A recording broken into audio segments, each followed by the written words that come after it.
这女人有帮助了。师兄不用管了。竟会扩散到你体内的任意。那如果得到风源，你小子做梦呢！更不要说将九元举。这小子瘫痪了半年，要训我？师弟，八荒火龙吟可不止你。小心，倾注以后来觉醒火。逃吧！哼。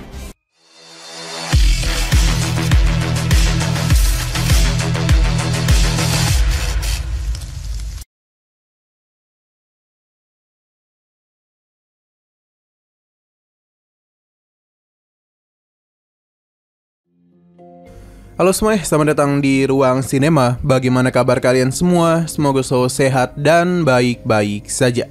Sesuai jadwal, jadi pada hari ini kita akan kembali melanjutkan series Donghua Supreme God Emperor episode terbaru, yang mana ini adalah episode yang ke-483. Bagi yang mau bergabung dengan series ini, kita sudah sediakan playlistnya. Jadi kalian bisa mudah mencari di mana episode awal dari series ini. Sebelum kita mulai episode terbarunya, kita akan melihat dulu apa saja yang telah terjadi pada episode sebelumnya, tepatnya pada episode 482. Kemarin, pertarungan sengit telah terjadi antara kelompok Sutiani dan kelompok Usingji. Dengan kekuatan yang Sutiani miliki, ia bukanlah tandingan dari Usingji.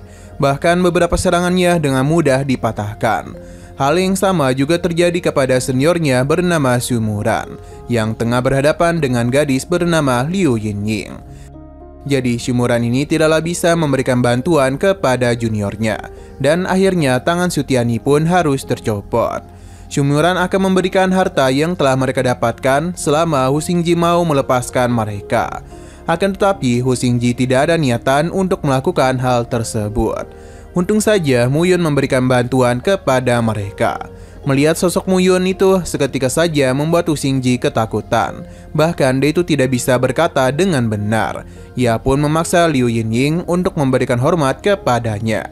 Muyun yang tahu Usingji ingin memberikan sinyal langsung saja menghabisinya. Nah, sekarang kita akan melanjutkan episode terbarunya. Liu Yinying berjanji Muyun akan mendapatkan hukuman dari Istana 5 Elemen. Akan tetapi Muyun tidaklah takut dengan perkataannya. Bahkan Liu Yinying mendapatkan tamparan manja dari Abang Muyun. Seharusnya ini telah menyadarkannya kalau Muyun bukanlah pria yang bisa dia taklukkan.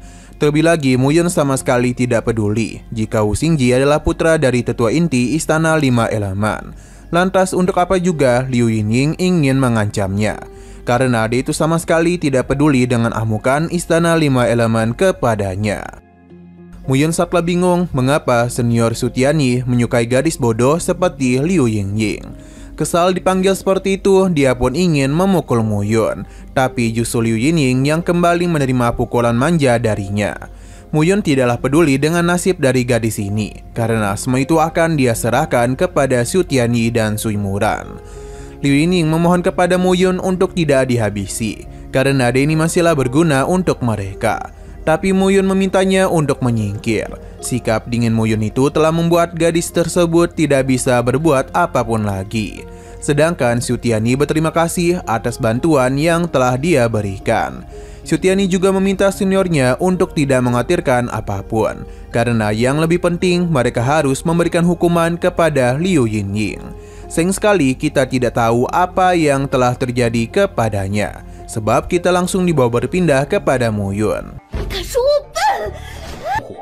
是吗？这女人有帮助了。师兄不用管了。Ia sangatlah penasaran dengan harta ini. Jadi Muyun pun langsung saja melakukan pemeriksaan di lautan kesadarannya. Di dalam sana terlihat kalau harta itu mulai berubah bentuk ke energi spiritual. Hanya saja Muyun masihlah belum tahu apa-apa tentang harta tersebut. Jadi dia pun meminta penjelasan kepada gulungan Jusian. Dia sadar betul kalau saat ini mereka tengah berada di benua kuno. Energi barusan bersumber dari angin. Setelah angin itu diaruskan, maka suasana tersebut akan menyebar ke seluruh bagian tubuh Muyun. Bahkan orang bodoh sekalipun dapat memahami arti angin yang sebenarnya. Muyun paham, hanya saja dia penasaran apakah dirinya bisa memahami bidang bantuan angin secara langsung. Bagi golongan Juxian itu tidaklah mungkin, karena tanpa memiliki atribut angin, lantas bagaimana Muyun bisa menggunakannya? Belum lagi mengembunkannya kepada sumber angin dari artefak surgawi pengumpulan 9 sumber. Golongan Juxian sudah cukup lama tidak bisa bertemu dengan Muyun akibat kelumpuhan yang telah terjadi kepadanya. Sedangkan untuk Muyun sendiri sadar betul kalau dirinya harus menemukan inti sumber yang lebih banyak lagi. 会扩散到你体内的任意。那如果得到风源，你小子做梦呢！更不要说将九元诀。这小子瘫痪了半年。 Alhasil perjalanan pun kembali Muyun lanjutkan.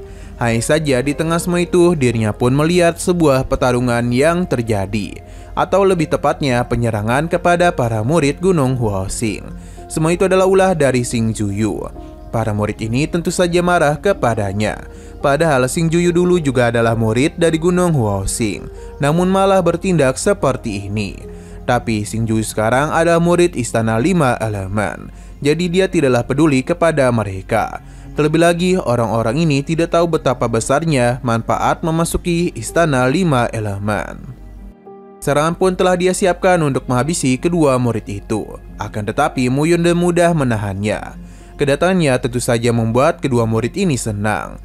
Muyun mengingatkan Xing Juyu karena tanpa bantuan dari Gunung Huaxing, dia itu tidak akan memiliki kesempatan untuk bisa memasuki Istana 5 Elemen.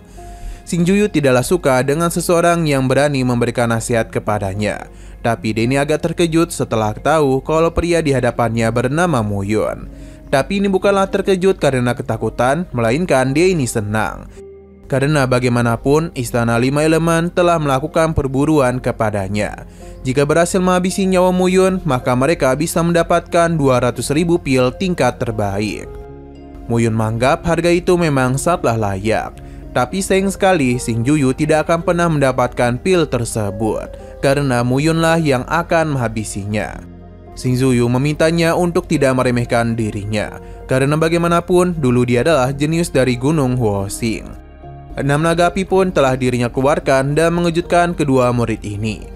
Tapi mereka percaya Muyun bisa mengatasinya.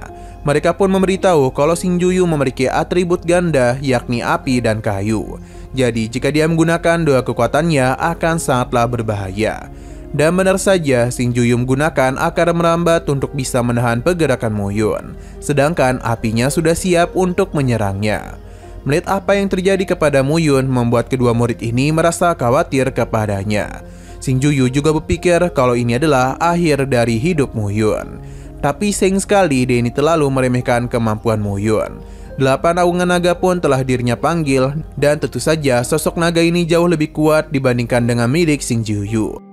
Serangan balasan pun langsung saja dia arahkan, yang mana itu dah mudah menghancurkan 6 naga Xing Juyu dan memaksanya untuk membentuk pertahanan. 教训我，师弟，八荒火龙吟可不止你。小心，青竹雨后来觉醒火，逃吧！哼。 Akan tetapi itu hanya sia-sia saja, karena Muyun kembali menggunakan api langitnya untuk membakar tubuh Xing Juyu. Dan gini dia pun sudah tidak bisa berbuat apapun lagi. Muyun langsung saja menghabisinya karena menganggap Xing Juyu tidak ada gunanya. Dengan matinya Xing Juyu, Muyun pun kembali menerima harta lainnya. Sedangkan kedua murid ini memberikan pujian atas kehebatannya. Hanya saja Muyun penasaran bagaimana bisa kedua murid ini diburu.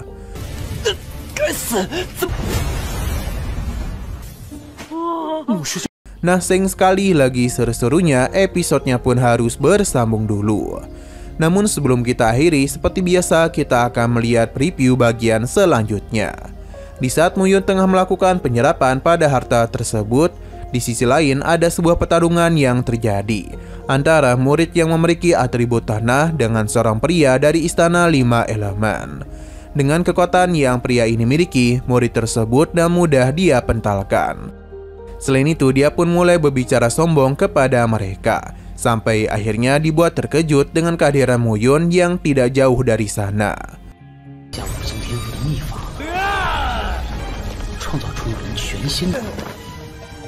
Oke, sekian dulu pada video kali ini. Untuk video selanjutnya akan segera hadir. Jadi bagi kalian yang ingin mengikuti series ini, langsung saja klik subscribe dan aktifkan loncengnya. Terima kasih yang sudah menonton video sampai habis. Jika kalian suka pada video ini, klik like dan share ke teman-teman kalian tentang channel ini. Dan ditunggu aja kelanjutannya. Oke, sampai jumpa di video selanjutnya.